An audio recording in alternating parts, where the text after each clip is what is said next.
Hello everyone, मैं हूं नेहा वारसी और आप सब जुड़ गए मेरे साथ मेरे चैनल झारखंड चक्र में। सबसे पहले पूरे झारखंड की जनता को मेरा जोहार। झारखंड चुनाव में झारखंड मुक्ति मोर्चा के हेमंत सोरेन दोबारा सरकार बनाने जा रहे हैं।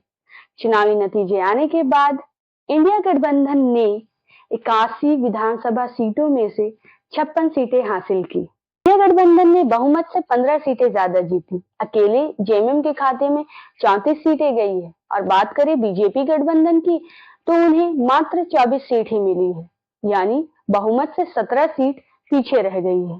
हेमंत सोरेन की पार्टी 34 सीटें जीतकर गठबंधन की सबसे बड़ी पार्टी बन गई है। मुख्यमंत्री पद का चेहरा भी हेमंत सोरेन थे। उनका अगला मुख्यमंत्री बनना तय है। ऐसे में हेमंत सोरेन ऐसे मुख्यमंत्री होंगे जो बैक टू बैक चुनाव जीतकर सीएम बनने जा रहे हैं। ऐसा पहली बार हुआ है कि झारखंड में किसी की सरकार रिपीट हुई है।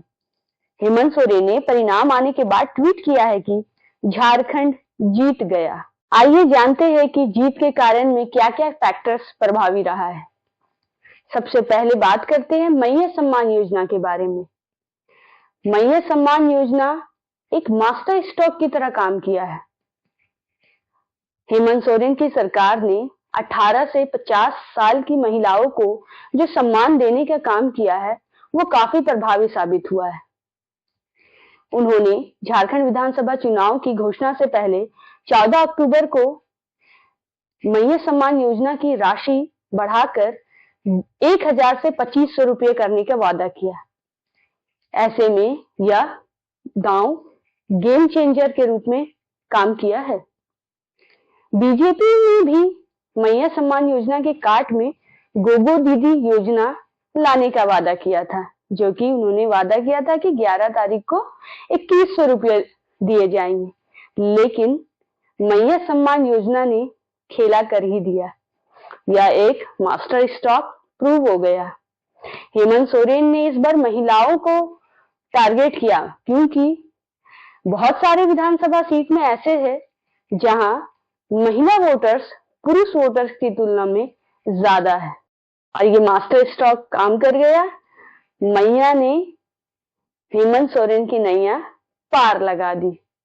अब हम दूसरे फैक्टर्स की बात करते हैं, जो है बिजली बिल माफी योजना। बहुत सारे योजना आते हैं लेकिन वो सीधे तौर पर जनता की तरफ पहुंच नहीं पाते। ऐसे में बिजली बिल माफी योजना को देखा जाए तो ये एक ऐसी योजना आई जो कि सीधे धरातल पे काम किया है। हेमंत सोरेन का यह फैसला बहुत सारे लोगों को राहत पहुंचाई है। उन्होंने जो बकाया बिजली बिल माफ कर दिया, इससे लोग बहुत प्रभावित हुए हैं और 200 यूनिट तक बिजली खपत करने पर कोई बिल नहीं लिया जाएगा, यह भी काफी प्रभावी रहा है। ऐसे में कहा जा सकता है कि बिजली बिल माफी योजना ने चुनावी परिणाम में जबरदस्त फायदा पहुंचाया है। अब हम बात करते हैं तीसरी फैक्टर्स की, जो कि है कल्पना सोरेन की अहम भूमिका। कल्पना सोरेन ने जिस तरह से सीएम हेमंत सोरेन के जेल जाने से लेकर अभी तक का मोर्चा संभाला है, वो काफी प्रभावी रहा है। वह इंडिया गठबंधन को लोगों से भावनात्मक रूप से जोड़ने की कोशिश की है। वो फिर से लोगों का दिल जीतने की कोशिश की है।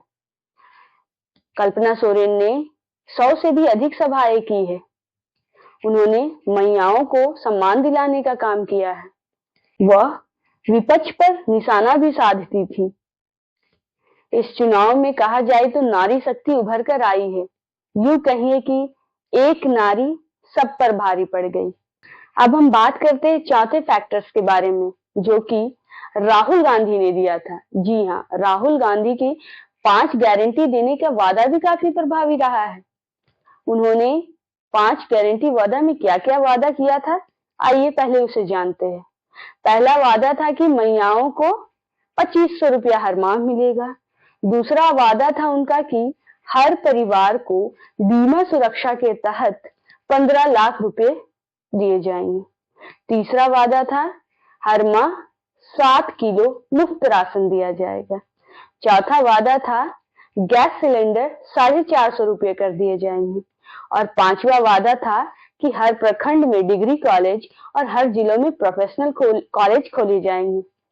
इन सब वादा में एक वादा जो था गैस सिलेंडर 450 रुपये कर दिया जाएगा, ये काफी कन्विंसिंग रहा है। लोग बहुत ज्यादा ही परेशान रहते हैं महंगाई को लेकर।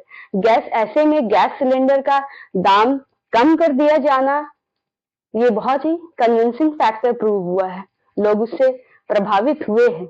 अब हम बात करते हैं पांचवें फैक्टर्स के बारे में, जो कि हेमंत सोरेन का जेल जाना और जेल से रिहाई है।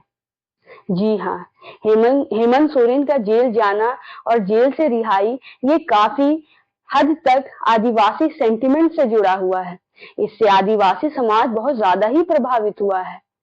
हेमंत सोरेन की जेल से रिहाई सीधे तौर पर आदिवासी को हेमंत सोरेन से जोड़ दी है। हेमंत सोरेन का आदिवासी सेंटिमेंट से जुड़ जाना, इसे बीजेपी मात नहीं दे पाई। अब हम बात करते हैं अगले फैक्टर्स के बारे में, जो कि था बीजेपी का चुनावी सभा में एक ही मुद्दा पर बात करना, घुसपैठियों का मुद्दा। बीजेपी कहीं से भी जनता के हित के बारे में बात नहीं कर रही थी। उनका एक ही मुद्दा था, घुसपैठिया।